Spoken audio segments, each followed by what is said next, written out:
My dear brother, my dear sister, have you noticed how a funeral changes the air in a city?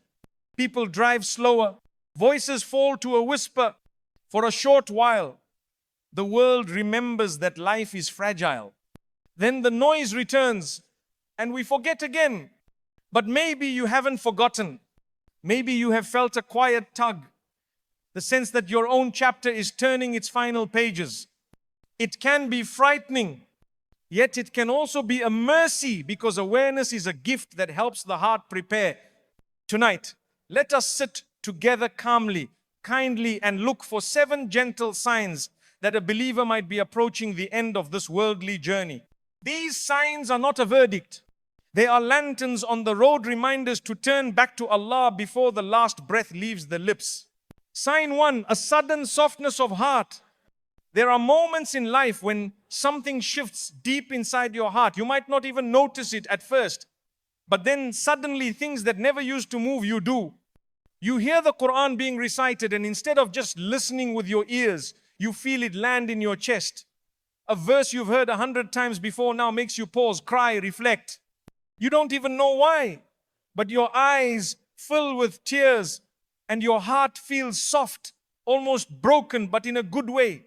It might be something small, a baby's smile that reminds you of innocence, a calm breeze brushing your face that makes you think of Allah's mercy. Or maybe it's just the adhan, the call to prayer echoing in the distance, and for once you stop what you're doing and just listen, and it stirs something in you. You feel emotional. You feel grateful. You feel awake. That, my brother, my sister, that is not random. That is not weakness. That is not mood. That is rahmah, mercy, a gift from Allah. It means the heart is waking up. It means your soul is starting to remember what it was created for. Many people live their whole lives with hearts that are hard, untouched, distracted. Nothing affects them. Nothing moves them. But if you find your heart softening, it means Allah is allowing you to feel what truly matters again. He is giving you a moment to return before the final return. It's like a gentle knock on the door of your soul. That softness, use it. Don't let it fade. Don't let the noise of the world cover it up again. When your heart feels this way, run toward Allah. Say astaghfirullah. Cry in sujood. Talk to Him, even if you don't know what to say. Just be real with Him. Sometimes these moments are rare. Sometimes they come before major changes in your life. And sometimes they come to prepare you for your final moments, your meeting with the one who gave you this heart in the first place. So don't ignore it. Don't waste it. When your heart starts to feel again, it's not weakness. It's a signal, a gentle, sacred reminder. You are still alive. Your heart is still beating. And your soul still has a chance. Sign 2, a powerful pull towards Salah. There comes a time in your life when something changes quietly but deeply. You used to struggle to wake up for Fajr. You would turn off the alarm, roll over, and tell yourself, just 5 more minutes. And most of the time, those 5 minutes turned into missing the prayer entirely. But then without anyone pushing you, without anyone reminding you, your heart starts to feel different. The alarm goes off, and this time you don't fight it, you rise. Your body may still feel sleepy, but something inside you is already awake. You walk to make wudu, and there's no laziness, just peace. It's like something invisible is pulling you to the prayer mat. Not out of guilt, not out of habit, but out of love, out of longing. This is not something you forced. This is Allah calling you back. This is Allah choosing you gently, quietly to stand before Him before the world wakes up. Fajr becomes your moment of peace, not your struggle. The sujood, placing your head on the ground, feels like coming home. You stay there longer than usual. You cry, or maybe you don't. But inside something feels calm, whole, honest. The Prophet Muhammad ﷺ said, the closest a servant is to his Lord is in sujood. So when sujood starts to feel like safety instead of duty, like healing instead of routine, understand this, it is a gift. Not everyone gets it. Not everyone answers the call when it comes. But if you feel this pull towards Salah, especially when no one is watching, it means Allah wants you near. It means He is giving you a private moment with Him before He calls you to your final meeting. So take it seriously. If you're finding yourself drawn to Salah, if the prayer mat feels like comfort, if your day doesn't feel right without talking to Allah Haven, if it's just 2 minutes of whispering in sujood, then no, you are being guided. You are being prepared.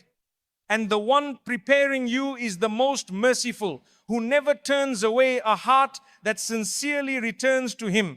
Sign 3, tiredness with empty talk. Sometimes you find yourself in the same places, around the same people, hearing the same kind of talk, but something feels different now. You're sitting among friends, they're laughing, talking, making jokes like always. But you don't feel like laughing, you try to smile, but it feels forced. Inside, you feel distant, like you've outgrown something you didn't even realize you were part of. They talk about people, gossip, drama, who's doing what, but your heart doesn't enjoy it anymore. It almost aches. The words feel heavy, tasteless. You sit there thinking, why are we even talking about this? What's the point? The jokes that once made you laugh now sound empty. The conversations that used to fill your time now feel like they're wasting it. This is not arrogance. This is not you becoming too good for others. This is your heart quietly whispering, you've changed and you're being called to deeper things now. Allah is softening you. You're beginning to care about what comes after this life. Your heart is no longer satisfied with small talk. It craves meaning. It wants to remember Allah. It wants to speak about things that matter, things that last, deeds, forgiveness, the day you return to Him. Jannah. These aren't just ideas anymore. They feel real to you now, important. So when you feel this shift, don't ignore it. Don't drown it in noise just to fit in again. Listen to it. Protect that feeling. Because that's how Allah pulls a person closer to Him gently, without force. You start to feel uncomfortable in places that used to feel fun. You begin to seek quieter moments. You want to be around people who remind you of the akhirah, not the dunya. And when you do speak, you find yourself wanting to say things that help, that heal, that matter. You'd rather be silent than say something that could harm someone. That is a sign of maturity, not just of the mind, but of the soul. When your heart no longer finds joy in useless words, it's a sign that Allah is polishing it, preparing it for something higher. Don't ignore that pull. Let your speech rise with your heart. Because the tongue is a reflection of what lives inside. And when the heart remembers Allah, the words naturally follow. Sign 4, an urgent need to seek forgiveness. There comes a point when your heart begins to feel heavy, not because of what others did to you, but because of what you may have done to others. You start to remember things you had buried deep, words you spoke in anger, a friend you hurt but never apologized to, a debt you never repaid, or a favor someone did for you that you never thanked them for. And now, these memories don't just pass through your mind, they linger. They knock gently but persistently, like they're asking you to do something before time runs out. This is not just guilt, it's not random. It's a sign, a gift, a whisper from Allah telling you to clean your record before it's sealed for good. You may find yourself suddenly wanting to send the message to someone you haven't spoken to in years. You might feel a strange discomfort every time you remember that unpaid loan, or how you never gave proper thanks to someone who helped you when you were struggling. That discomfort, that restlessness in your soul, it's mercy. It's Allah giving you the chance to make things right while you still can. The Prophet Muhammad ﷺ said, whoever wrongs his brother, let him seek pardon from him today, before a day when there will be no dinar nor dirham. That means settle your debts now. Not just the financial ones, but also the emotional ones. Because on the day of judgment, we won't be paying each other back with money. We'll be paying with deeds, prayers, fasting, charity. All of it could be taken from you to pay for the harm you caused if you didn't make it right here. So when you feel the sudden urge to ask someone for forgiveness, don't ignore it. Don't tell yourself it's too late or too awkward. Allah's giving you a window to lighten your load. He's guiding your heart to peace before it faces Him. Even if the person never responds, even if they don't forgive you, what matters is that you tried, that you humbled yourself, that you cared enough to do your part. Because the day is coming when the book will be closed And on that day, you'll be grateful you responded when your heart told you to make things right. So if you're remembering someone you hurt or something you left unsettled, don't delay. While today is still in your hands, use it. It might be your last chance to heal a wound before it testifies against you. Sign 5, rekindling broken family ties. Sometimes out of nowhere, you start thinking about someone from your family that you haven't spoken to in a long time. Maybe it was an argument that ended in silence. Maybe harsh words were said. Maybe you blocked them out of your life because it just felt easier. But now their name suddenly brings a feeling you can't ignore. Not anger, not pride, but something softer, heavier. A sense that it's time to fix what was broken. You start remembering moments from the past. The times they were there for you. The laughter you once shared. The way your hearts were connected before things fell apart. And even if you try to push the thoughts away, they keep coming back. Every time you lie down to rest, the silence feels louder. It's not just regret. It's a quiet, sincere invitation from Allah to reconnect before time runs out. You notice it's no longer as hard to say I'm sorry as it used to be. Your pride doesn't argue as much. Your ego feels smaller. The peace you're seeking means more than the last word you spoke. This shift in your heart is not random. It's not weakness. It's a beautiful sign that Allah is softening your heart for a reason. The Prophet Muhammad SAW taught us that family ties are sacred. He used the word Ar-Rahim, Thawumba name that shares the same root as Ar-Rahman, the most merciful. That alone tells us how much importance Allah places on maintaining family relationships. When you cut off a family member, you are cutting off a path to Allah's mercy.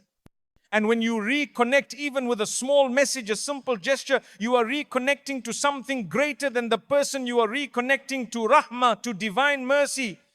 Sometimes the person you need to reach out to is the one you least want to face. But the heaviness in your heart is a sign that Allah wants to heal you through that very act. He is giving you a chance to take a step toward peace in this world and peace in the next. So, if your heart feels that urgency to fix something, to reach out, to rebuild what was once broken, then delay it. Don't wait for a perfect moment. Life moves fast, and sometimes the door of opportunity doesn't stay open forever. One message, one phone call, one honest apology can change everything. And maybe, just maybe, that one act of humility and courage will be the reason Allah looks at you with extra mercy on the day when you need it most. Sign 6, frequent encounters with death reminders. Lately, it feels as if death keeps walking beside you. 1 week, you are praying janazah behind someone much older, and you nod. That is the circle of life. The next week, you are standing over the grave of a classmate, a neighbor, someone who smiled at you just a few days ago. The gap between him and me suddenly looks thin, almost invisible. You scroll your phone and see post after post, Inna lillahi wa inna ilayhi raji'un. Your mind drifts to the faces of people you love and then quietly to your own face. You wonder, if I left today, what would I leave behind? The reminders do not stop at headlines. They visit your sleep. You dream of washing a body, or you see yourself lowered into the earth. Sometimes you wake up in the dark, heart racing, half ready to recite the Shahada. Other times, during a quiet drive, you catch yourself planning who should receive your books, who should care for your parents, how your debts will be paid. These thoughts are not morbid, they are mercy.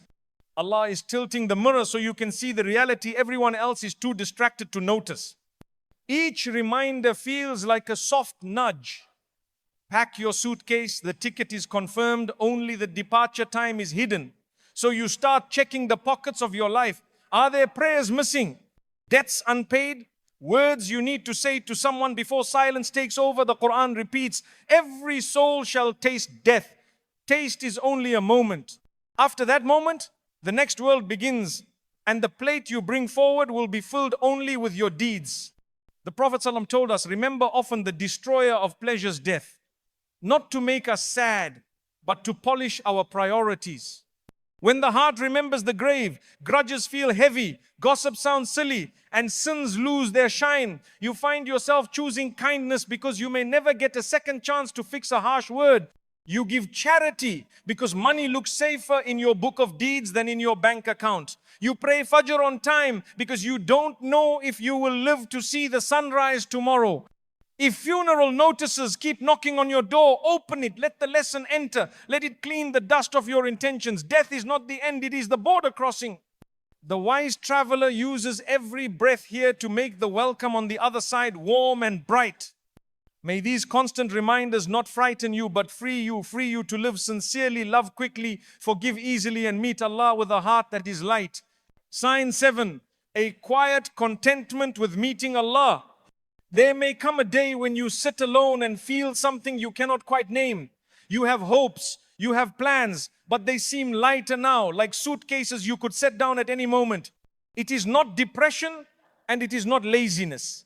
It is a gentle stillness. You look at your achievements on earth and they feel small next to the thought of standing before the one who created you. Of course, there is a splash of fear. Every student feels nervous before the final exam, but beneath that tremble sits an unexpected peace, a quiet alhamdulillah that rises from the soul itself. This calm does not mean you dislike life. You still smile at children, you still sip tea with joy, you still work hard. But you see these moments as gifts on a journey rather than trophies to cling to. When someone praises you, the heart replies, all credit belongs to Allah. When someone offends you, the heart says, let it go. I am almost home. You begin to measure your day, not by how much wealth you earned, but by how many times your tongue remembered Allah, how many people you helped, how many sins you pushed away, even when no one was watching. You find yourself drawn to quiet acts of worship. Dhikr feels like breathing fresh air. 2 extra raka'at after Isha feels sweeter than another hour scrolling a screen.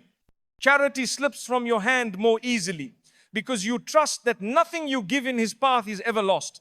When you raise your hands in dua, you do not bargain the way you once did. Instead, you say, Ya Allah, if you are pleased with me, that is enough. The Prophet ﷺ said, whoever loves to meet Allah, Allah loves to meet him.